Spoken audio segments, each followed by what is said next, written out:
From the Cronkite studios in downtown Phoenix, this is Cronkite News.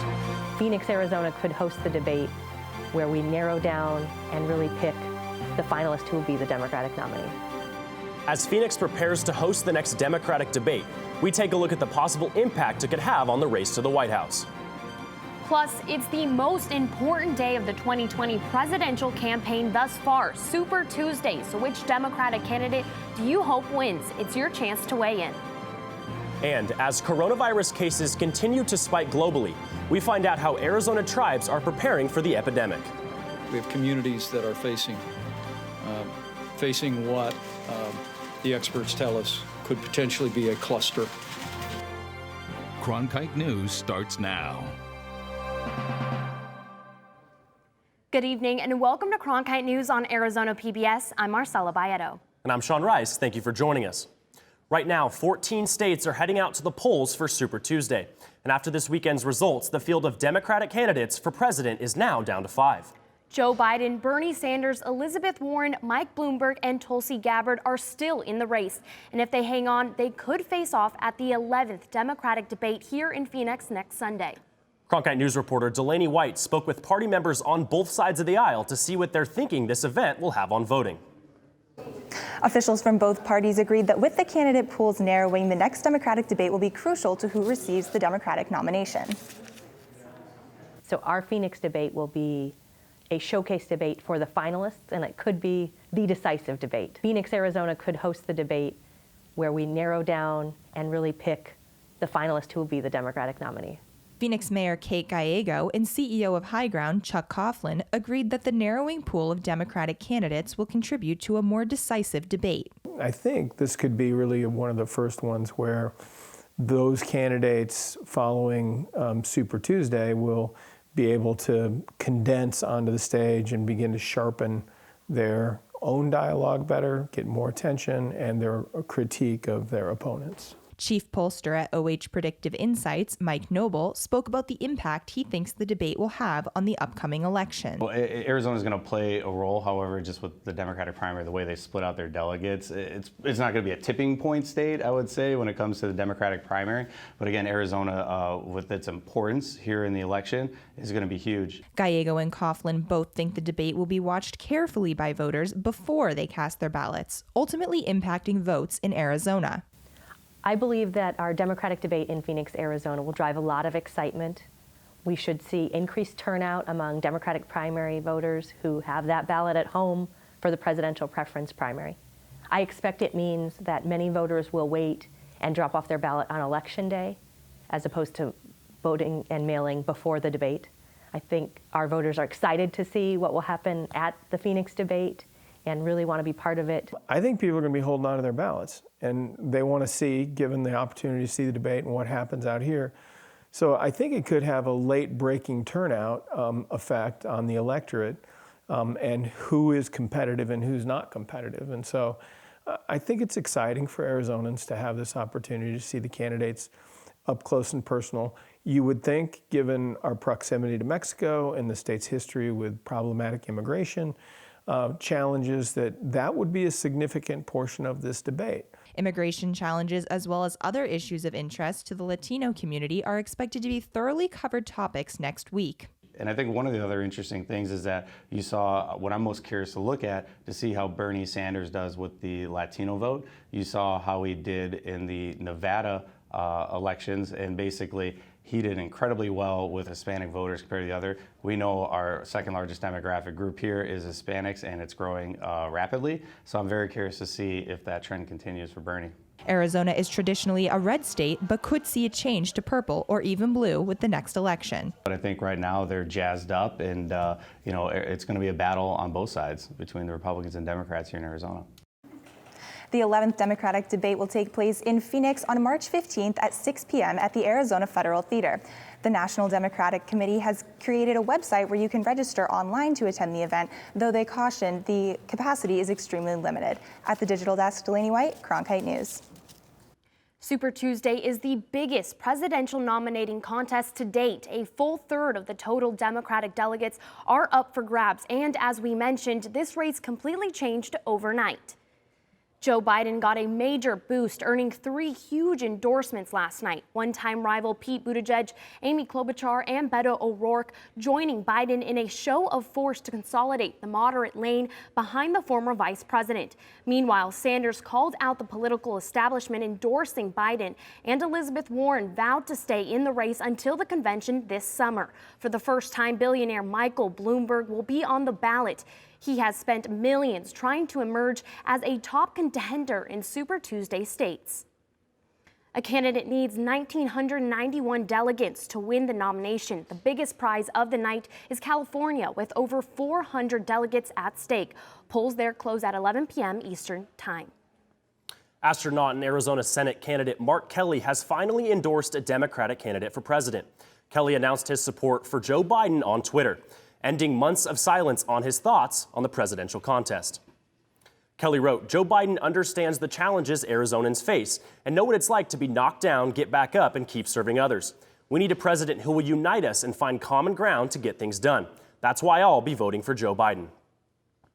Meanwhile, Kelly's rival Republican Senator Martha McSally says she'll be watching the results closely tonight. McSally appeared on Fox News this morning, saying the Republicans are united behind President Trump, and she sees the Democrats in a scramble. Whoever emerges tonight and potentially in their convention, I think they're going to have a real problem in 245 days, the most consequential election in our lifetime, because what is at stake around the country and what direction we want the country to go in. Even if it's Joe Biden, their policies, remember when they all raised their hands saying free health care for all illegals? That's out of touch with Arizona and America. So we want to hear now from you. Which candidate do you hope wins Super Tuesday and why?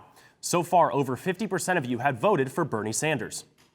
But Kirby Chadwick says he doesn't care who wins Super Tuesday, writing, "My candidate pulled out. Whoever is a nominee, I will vote for them in the general election, but I don't really care who it is. Any of them are 1,000 times better than Trump." Aurelian Scott Cox disagreed, posting, "I would not vote for any of these nuts. It's not too late to cast your ballot. Just go to our Cronkite News Twitter and Facebook feeds to vote in our live interactive poll."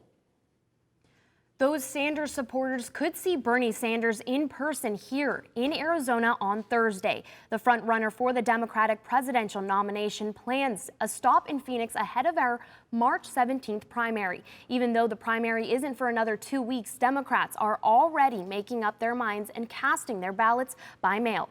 Sanders is scheduled to speak at 6:30 p.m. at the Veterans Memorial Coliseum at the State Fairgrounds. New tonight, an Arizona man who came in direct contact with a coronavirus patient is the state's second case. State and Maricopa County health officials say lab tests conducted the day before confirmed the man, who is in his 20s, has been infected with COVID-19. A county health official says the man, who resides in Metro Phoenix, is in stable condition and recovering at home. The patient he came in contact with is someone outside of Arizona who had traveled to a community where the virus has spread. Public health workers have instructed those in close contact with the man to self-quarantine for 14 days. As for the rest of the country, Washington state still has the only fatality so far, with 9. Yesterday, Vice President Mike Pence addressed the recent fatalities. Americans have lost their life to the coronavirus, and on behalf of the president and all of the American people, we extend our deepest condolences and sympathies to the families of those that were lost. Pence went on to say a vaccine could be going to trial within the next 6 weeks and could become available by this summer or early fall. As the coronavirus continues to spread, the Navajo Nation is planning to protect and educate community members. Although COVID-19 hasn't arrived on tribal land, the memories of hantavirus, another deadly disease from decades ago, may have influenced leaders' actions. Cronkite News reporter Christian Sita talked to a journalist from Indian Country today about how the tribe is being proactive in their preparations. Christian? The Navajo Nation has established a team to combat coronavirus concerns. They call themselves the COVID-19 Preparedness Team. The goal? To raise awareness by educating the public and reassuring them in the event the coronavirus spreads onto tribal land. The Navajo Nation says they decided to take matters into their own hands to protect their community. Navajo Nation President Jonathan Nez and Vice President Myron Leiser established the COVID-19 Preparedness Team on February 28th. Even though there hasn't been a reported case of the coronavirus in the community, public health organizations are working together to keep people informed on the virus that's spreading across the world. Journalist Patty Talahonva says that Navajo Nation has a unique perspective when it comes to dealing with a health crisis. But it goes back to even the hantavirus scare in the late 90s. And they had to prepare because people were dying within hours of getting that virus. So they put in place a good network of all the departments and a way to come together to prepare the nation for an outbreak in the future. The Navajo Nation released a statement saying, quote, "The Nez Leiser administration will continue to work with the county, state, and federal officials to monitor the evolving impacts of the coronavirus," unquote. In the studio, Christian Sita, Cronkite News. The CDC has stopped tallying the number of people tested for coronavirus. They say states are now reporting their own results. When the outbreak started, the CDC was the only lab in the U.S. that was able to test for the coronavirus. But now the FDA is allowing other labs to do high complexity testing, including here in Arizona, where the state will have the ability to test 450 cases per day without having to send samples to the CDC. To check out all of our coronavirus coverage, follow us on Facebook and Twitter, and find us online at cronkitenews.azpbs.org. Coming up next on Cronkite News at 5, the death toll is rising after a massive storm sweeps through Tennessee. The shocking videos surfacing today to show the path of destruction left behind. We'll have the very latest next. So far, this breeding area, this set of adults, they've been at it for a good few years, and we do have some of them that have that soap opera going on. And a group of volunteers are keeping an eagle's eye on this bird of prey. We'll tell you why after the break.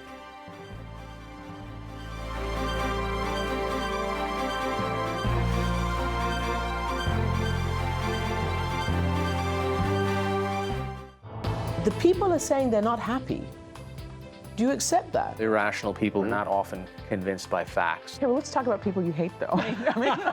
You said that categorizing yourself is a terrible mistake. That's pretty controversial. Well, it's the truth. Weekdays at midnight on Arizona PBS.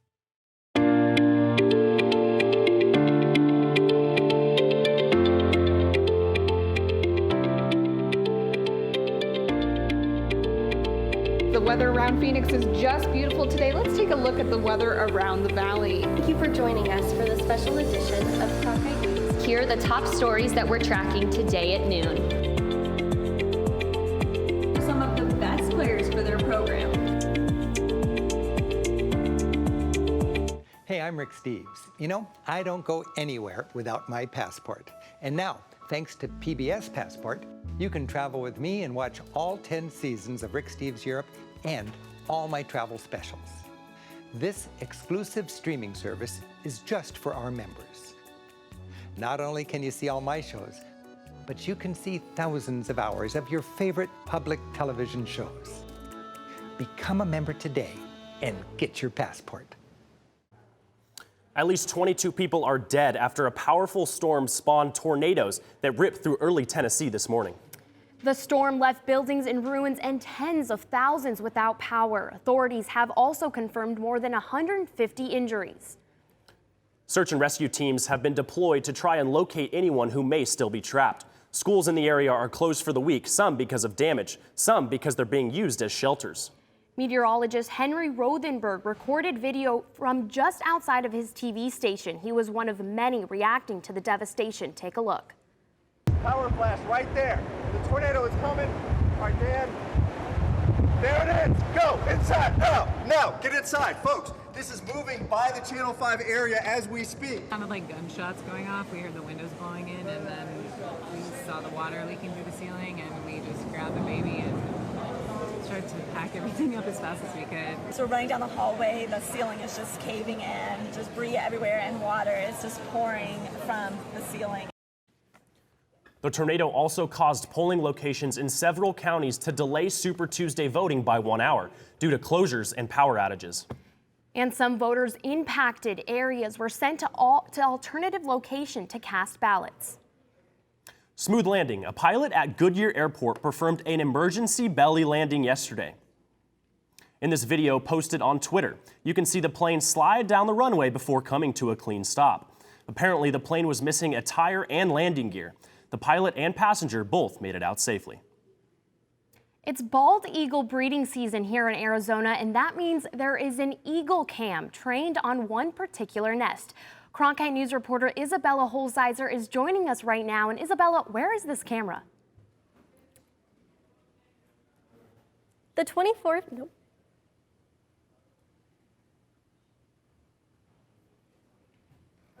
We're having a little bit of technical difficulties, but the camera is a 24/7 live camera stream of the eagles, and it's focused on a nest at Lake Pleasant. Isabella, what can you tell us about this? The Arizona Game and Fish experts say that this year's camera drama may be on par with last year's soap opera.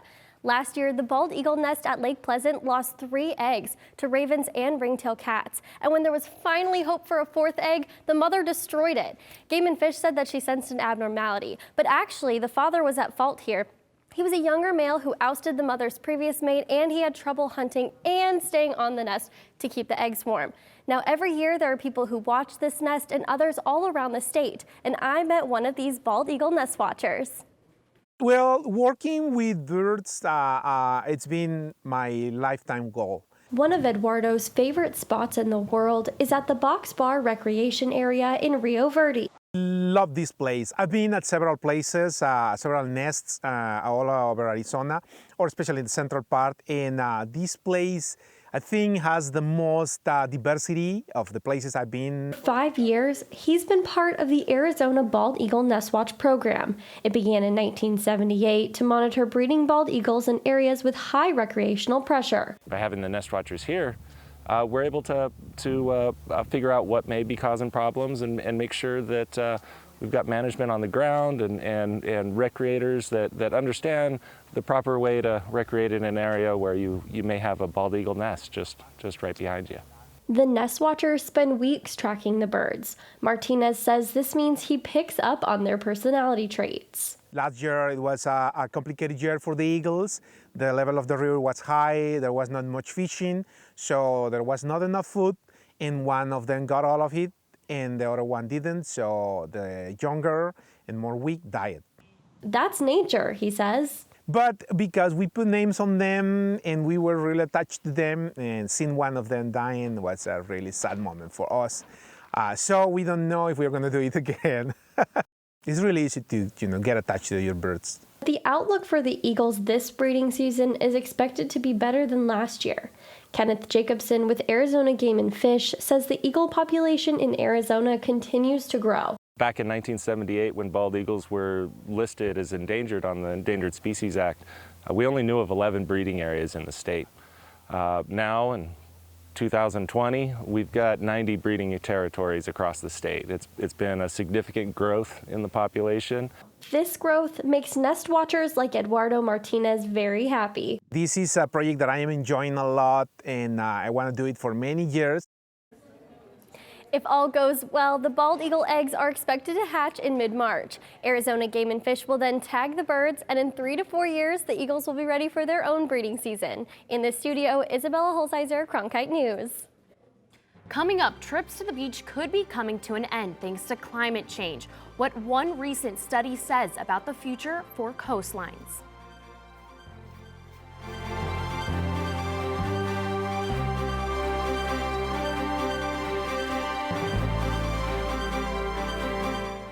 Ready to watch the best of PBS anytime, anywhere, on nearly any device? It's easy with the free PBS Video app. Simply download the PBS Video app on your mobile or streaming device.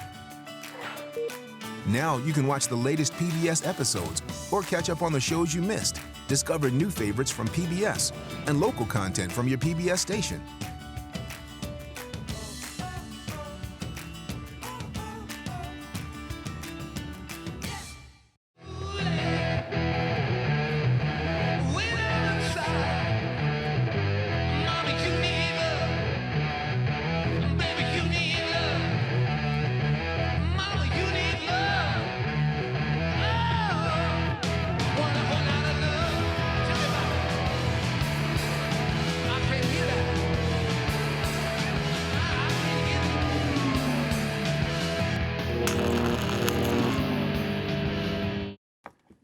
half of the world's beaches could disappear by the end of the century because of climate change.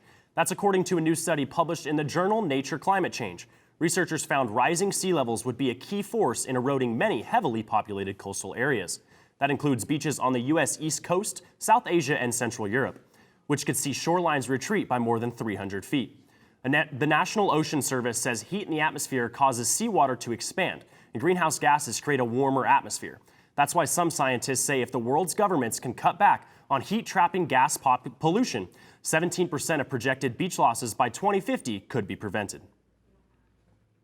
Now, Marcella, I don't know about you, but I didn't know what the weather was today. Do you know by chance? Neither do I, but thank goodness we have Stephanie to tell us all about it. Well, March has brought us beautiful weather, even the 80s later this week. But let's take a look outside right now. We're sitting at 75 degrees in Phoenix. We do have winds coming out of the west at 17 miles per hour, but those are going to calm down for our evening. We're going to trail off into those high 60s right after 7 o'clock. And like I said, those winds are going to fall below 10 miles per hour. Now, looking at state lows for tomorrow will be at 52 here in Phoenix. The lower Colorado River Valley will have lows right around the low 50s, and our friends up in the high country will be below freezing, with 23 in Grand Canyon, 25 in Flagstaff and Window Rock. Now, coming back down to the valley for tomorrow, we have beautiful weather all around, and so beautiful that you should check out a spring training game. Your Arizona Diamondbacks will be taking on the Cleveland Indians. First pitch is going to be set for 1:10, and we've got beautiful weather for that.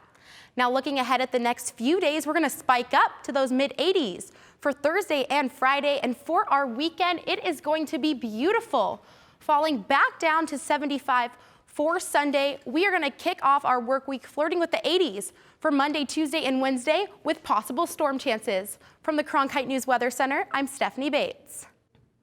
Up next, did you know a mini moon is orbiting Earth? After the break, we'll talk to one of the scientists who made this out-of-the-world discovery. Don't go away.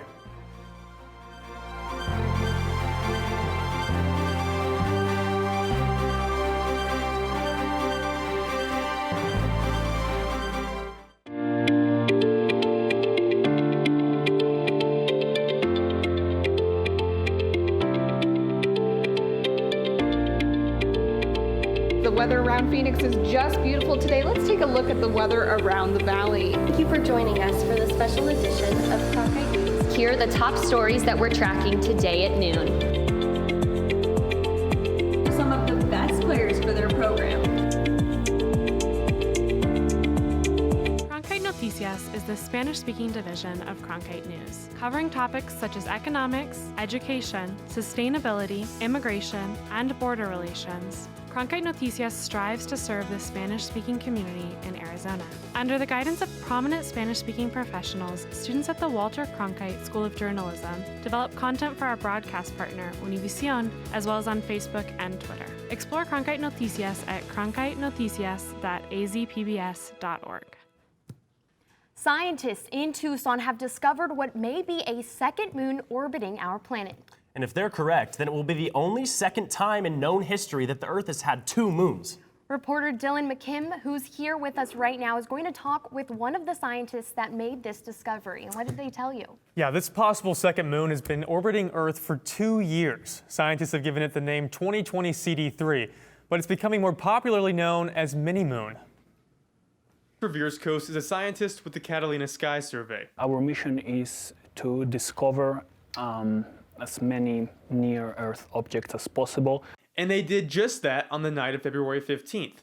Veerscoast and his colleague Teddy Prine were at their 60-inch telescope when they noticed something on their computer screen. Okay, here goes another near-Earth asteroid. We find tens of those each night. They shared their observations and thought nothing else of it. But then scientists started to track the object. It was clear that this object was indeed orbiting the Earth. Meaning it could be classified as a mini-moon. And this mini-moon really is miniature. In fact, it's the size of a small car. It's nice to call it possible mini-moon. Veerscoast is not completely sold on calling it a mini-moon just yet. But we still don't know 100% if this object is indeed natural or maybe some piece of flight hardware. If testing proves it to be a natural object, it will be the second asteroid out of the 1 million known asteroids to orbit Earth. The first one we made over a decade ago, so this is a discovery that we've been waiting for quite a while. That asteroid was known as 2006 RH120, and like 2020 CD3, it was known as a temporarily captured object. They might be influenced by the Earth's gravity, they might make a few chaotic passes around the Earth, and then they're released back into heliocentric orbit. Which means the days of 2020 CD3 in our orbit are numbered. That it will leave Earth's orbit in about a month. As of today, scientists have still not been able to confirm that the object is a natural one, but Veersco's told me that all the evidence they have gathered so far is indicating it is a natural mini-moon. And guys, what's so cool about this story is that although we know of at least 2 asteroids that have orbited Earth, I mean, there could possibly be a lot more. We just don't have the technology to really see it right now. I see. And are they working on any new technology? In fact, yes, they are. And they've built an observatory in Chile that will be able to give astronomers, make it easier for them to see these kind of asteroids that orbit Earth and, have possible more mini-moons in the That's future. awesome, Dylan. That's such a fantastic story. That's awesome. Yeah. And That's it for Cronkite News tonight. Thanks for joining us. For top Arizona stories anytime, go to cronkitenews.azpbs.org. Have a great night.